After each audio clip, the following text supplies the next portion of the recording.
Hey there friends and enemies, JoPa here again, and today I want to go over my most anticipated video games of 2024 that I'll be covering on this channel with a couple very important things to keep in mind. First off, this list is subject to change, whether it's because I just don't enjoy a game at any given point, a game gets delayed or an expansion gets delayed, or a new game pops up that I'm just more interested in. I will cover the things that I really want to play and not force myself to cover something that I'm not enjoying.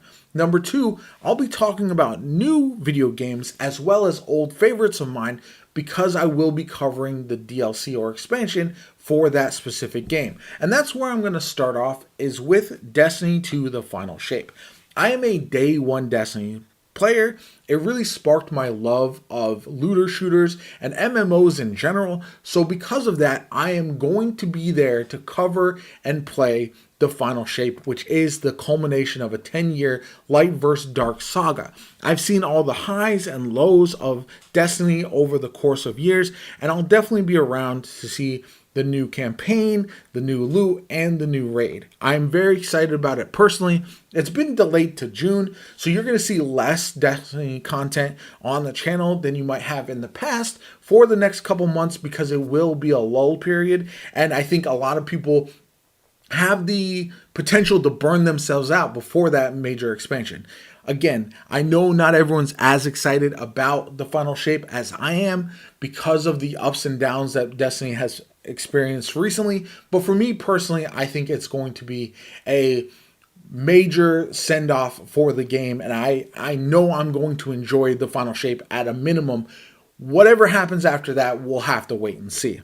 But that leads me into the interim, what I'm going to be covering while I wait for The Final Shape.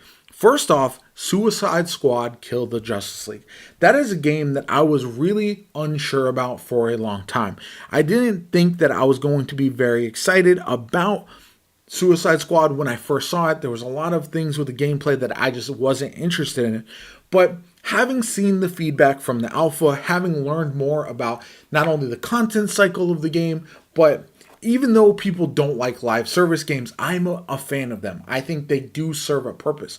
Not every game needs to be live service, but there are some games that I think live service can benefit, and this is the type of game that I am looking forward to playing for the foreseeable future. So I'll have content for this game, not only when it launches, but all the way through multiple seasons, which I'm very, very excited about as they introduce new characters and new updates and new game content. So I can't wait to check out Suicide Squad personally. I'm a big fan of comic books and comic book superhero stories, so that's one that I'm definitely looking forward to. Again, I understand why people are on the fence about it, but for me, there's a lot there that has me very interested. It is a game that looks like it's just going to be pure fun, and whenever I can play those types of games co-op with my friends, I really enjoy that overall. But that leads me into another game from last year that I'm actually very excited about continuing to make content on, and that is Remnant 2. There are 2 more guaranteed DLC and maybe even more for Remnant 2 coming out, and I believe both of them will drop this year, which is very, very exciting.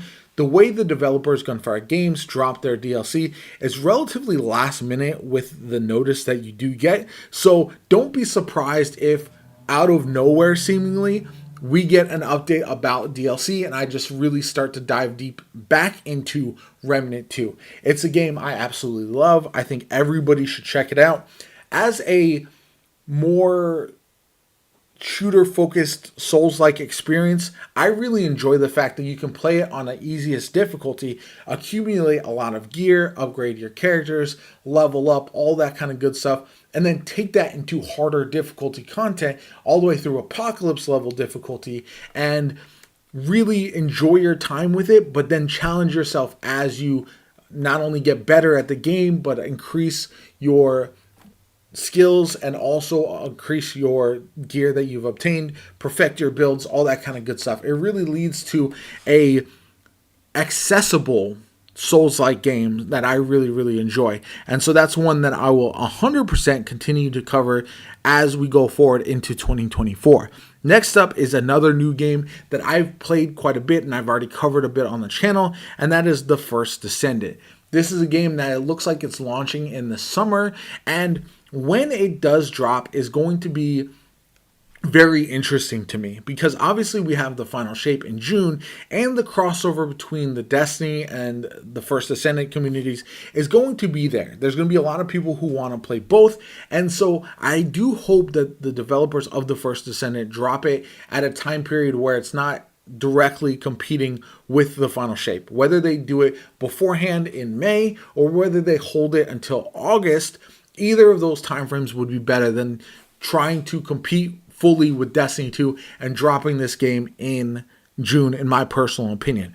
This one has really good movement, a bunch of different characters. The monetization is still a question mark, but overall, I do very much personally enjoy the First Ascendant, and all the gameplay that I've played has shown a lot of promise. The best thing about this game for me is that the developers have shown that they're going to continue to work on the things that the players want to see from the First Ascendant, while also communicating with the player base on the changes that are upcoming.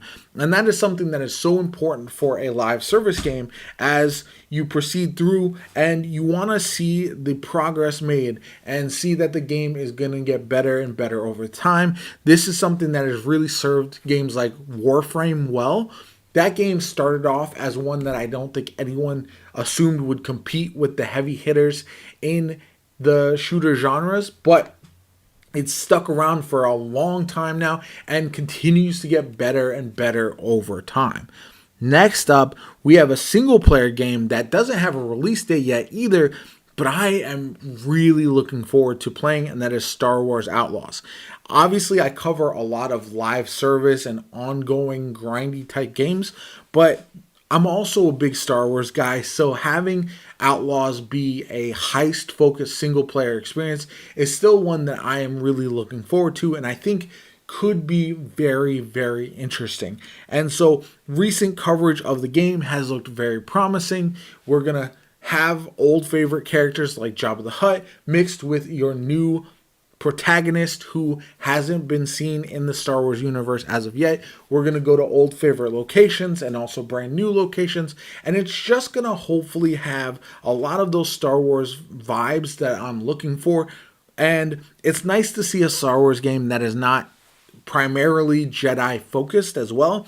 I don't think every Star Wars tale has to have the Force involved, and so because of that, I'm actually looking forward to it quite a bit and seeing how they're going to tell this story, because I think the success of The Mandalorian really will spark more interest in the wider events of Star Wars as a whole, rather than the sole focus of the Jedi, the Skywalkers, and all that kind of good stuff. So very excited about that. I think it has a lot of potential to be a banger game. And then next up, I'm going to get to two games that I am really excited about, but also a little bit of iffy for a couple different reasons. And these games look pretty similar. They both have kind of risen to the forefront of people's minds since the day before flopped, and that is Pioneer as well as Once Human. Both of those games look like they could be fantastic. Once Human is more of a hybrid MMO, looter shooter, survival extraction game, whereas Pioneer is more just survival MMO FPS. It doesn't have as much of the looter shooter aspects as Once Human does, but they both are alien looking, kind of gritty, fun looking games. Like Once Human has a ton of content. The beta that's been ongoing right now looks like an absolute blast, and I think a lot of people have been very excited to jump into that one. It's captured the attention of a lot of big name former Destiny players, for example, and I think it could be the next big thing in looter shooters. There is a couple problems with it so far, and that is one, it's really been promoted as a PC/mobile game, which is interesting and also has me worried about the monetization. There is no controller support at the current moment, even though it is in beta, so those things are subject to change. But that leads me to believe the game will not be dropping on console simultaneously or even anywhere near the PC launch. So that's going to be a bit of a bummer for someone who has a lot of friends who do play on console. And so that's really one thing that I am slightly concerned about with Once Human, although the amount of content that game has, it looks like it's going to be an absolute blast, and I think it's going to be highly successful. But as for Pioneer, that game is looking like it's going to drop on not only PC, but also consoles as well. And that is one that I could see myself sinking a lot of time into. It looks kind of, again, alien and dark, and there's just a lot of reasons for me to be excited about the game. That's not one that I've seen enough gameplay of or have gotten my hands on personally to get myself super hyped about as of yet.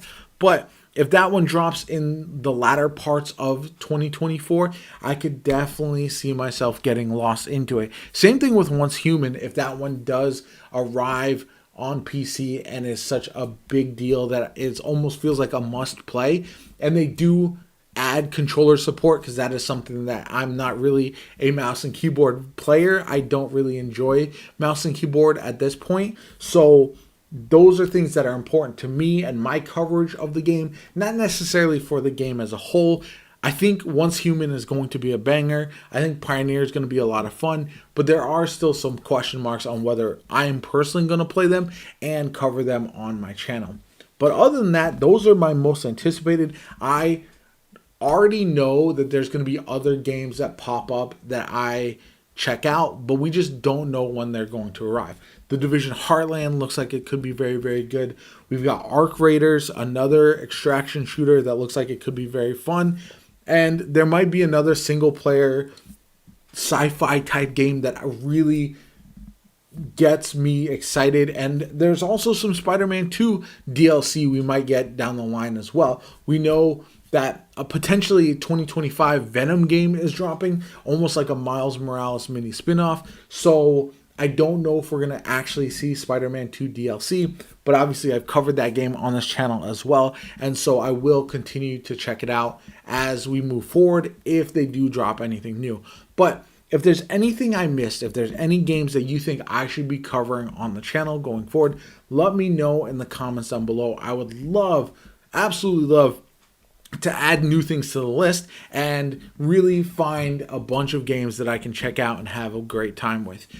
My name is Jopa. I hope you enjoyed the video. If you did, hit that like button, subscribe to the channel. Helps me out tremendously. Shows you want to see more content from me going forward. And of all these games, I'd love to know which ones you're most excited about.